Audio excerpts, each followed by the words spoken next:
हजरत मालिक बिन दिनार फरमाते मैंने 60 हज किए। एक हज के मौके पर मैंने बड़ा रश देखा, लाखों का इज्तिमा हुआ। मेरी बातों की समझ तो आ रही है ना आप दोस्तों? जो नहीं बोल रहे उन्हें भी आ रही है ना? अल्लाह जज़ा दे।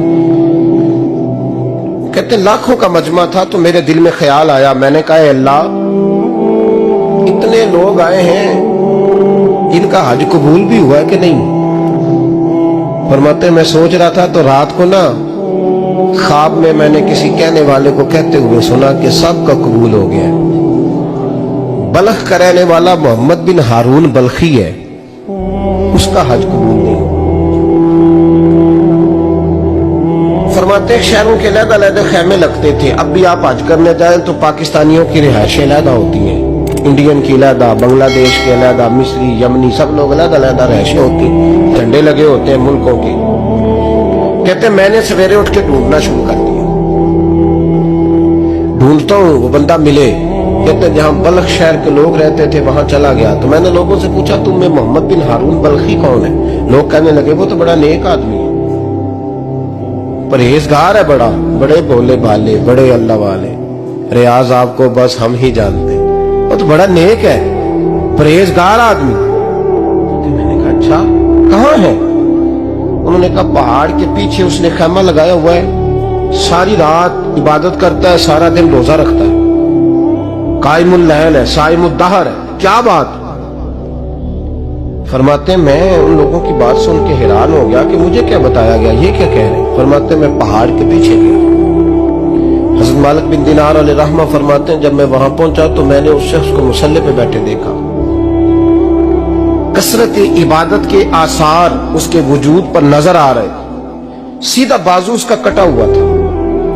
फरमाते 2 रकते मुकम्मल करके ना मैंने उसे अस्सलाम वालेकुम कहा तो मुझे कहने लगा वालेकुम सलाम, आप मालिक बिन दिनार हैं? मैंने कहा बड़ी इसकी फिरासत है। फरमाते फिर उसने ठंडी सांस ली, कहने लगा आपको ख्वाब आई होगी कि मेरा हज कबूल नहीं। फरमाते मुझ पर और बिजली गिरी कि क्या कह रहा? फरमाते मैंने कहा यार लोग भी तेरी तारीफ कर रहे हैं और तेरी बसीरत भी बड़ी है, तो ये माजरा क्या है? कहने लगा आप ना पूछें। ये कह के उसने रोना शुरू किया, देर तक रोता रहा। मैंने कहा नहीं यार तू बता। कहने लगा नहीं आप ना पूछें, आप नाराज हो गए। मैंने कहा मैं नहीं होता, तू बोल ना। कहने लगा हुजूर 24 साल हो गए मुझे हज करते हुए, 24 साल, 24वां हज है मेरा, और हर साल कोई अल्लाह का वली आके बताता है कि जा चला जा तेरा कोई नहीं कबूल होगा।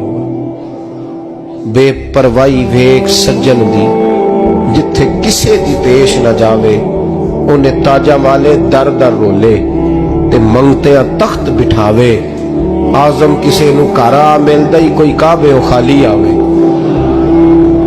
कहते हैं उसने मुझे कहा हुजूर 24वां हज है, हर साल कोई बताता है।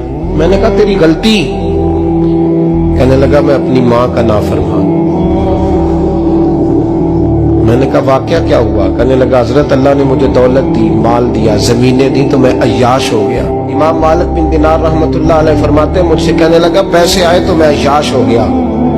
रमजान का महीना था, असर के बाद मेरी अम्मा इफ्तारी की तैयारी कर रही थी, मैं गया, मैंने कहा शराब पी हुई, अम्मा रोटी दे। अम्मा कहने लगी शर्म कर, शर्म कर, रोजा रखा नहीं तो जिन्होंने रखा है उनका तो ख्याल कर। कहते अम्मा की बात का मुझे गुस्सा लगा। मैं कहा करता हूं बदनसीब है वो बेटा जिसका बाप उससे बात करते हुए डरता है कि पता नहीं कहां से बोलेगा। बदनसीब नहीं वो बेटा जिसकी माँ उससे बात करते हुए सहम जाती है कि पता नहीं कौन सी बोली बोलेगा। बदनसीब नहीं कि माँ बाप भी जिससे खोल के बात ना कर सके। हजरत मालिक बिन दिनार से कहने लगा अम्मा ने जब कहा ना शर्म कर तो मुझे गुस्सा आया, मैंने माँ को थप्पड़ मारा और मेरी माँ जलते हुए तंदूर में गिरी। लोगों ने मुझे पकड़ के अंदर बंद कर दिया कमरे में। सारी रात में शोर सुनता रहा पर नशे में धुत रहा। सवेरे आंख खुली तो मेरी बीवी बैग बांध रही थी। मैंने कहा कहां जा रही हो? कहने लगी जो माँ का नहीं बना मेरा कैसे बनेगा? मैंने कहा मेरी अम्मा का वो तो लोगों ने रात को ही दफन कर दी जनाजा पढ़ के। तड़प के कहने लगा मुझे क्यों नहीं बताया? तो कहते हैं लोग कहने लगे तेरी मरती हुई माँ कह गई थी इसे मेरा मुंह ना देखने देना। मेरे जनाजे के करीब ना आए। हजरत मालिक बिन दिनार फरमाते हैं, जब उसने ये बात सुनाई तो मैंने भी उसके मुंह पे थप्पड़ मारा। मैंने कहा तो इसी काबिल है। कहते हैं वो रोने लगा, हुजूर दुआ करे अल्लाह मुझसे राजी हो जाए। कहने लगा जब माँ की इंतकाल की खबर मिली तो मैंने कुल्हाड़ी लेके वो हाथ काट दिया जिससे माँ को मारा था। मैंने सारी जायदादें खिरात कर दी। 24 साल हो गए, 24 साल सारी रात नमाज पढ़ता हूँ, रोजा रखता हूँ, हज करता हूँ, पर हर साल कोई आके कहता है जा दौड़ जा, तेरा कोई नहीं कबूल हुआ। हुजूर दुआ करे मालिक राजी हो जाए। फरमाते मैं थप्पड़ मार के आ गया। मैंने कहा तुझसे राजी हो जाए इतने जालिम से? इमाम मालिक फरमाते रात को आके सोया तो मुझे ख्वाब में रसूल पाक का दीदार हुआ। तो नबी पाक अलैहिस्सलाम ने फरमाया मालिक तू उसे मायूस क्यों कर आया है? अल्लाह तो बड़ा मेहरबान है। का हुजूर माँ के नाफरमान को माफी कैसे मिलेगी? तो इमाम मालिक फरमाने लगे नबी करीम ने फरमाया जाओ उसे जाके बता दे तुझे कयामत में तेरी माँ की वजह से बख्श दिया जाएगा। का हुजूर अम्मा की वजह से किस तरह? तो महबूब फरमाने लगे इसकी माँ कयामत में इसके खिलाफ मुकदमा दायर करेगी रब करीम की अदालत में। ए अल्लाह मैंने 9 माह पेट में रखा, दर्द सह के इसे जना, जिगर का खून पिला के पाला और इसी ने मुझे कत्ल किया। रब करीम इसकी माँ का मुकदमा सुन के कहेगा उठाओ इसको दोज़ख में फेंको, इसने माँ जलाई थी इसे भी जलाओ। महबूब फरमाने लगे जब पकड़ करके मालिक उसको मोहम्मद बिन हारून को लोग ले जाएंगे ना जहन्नम की तरफ,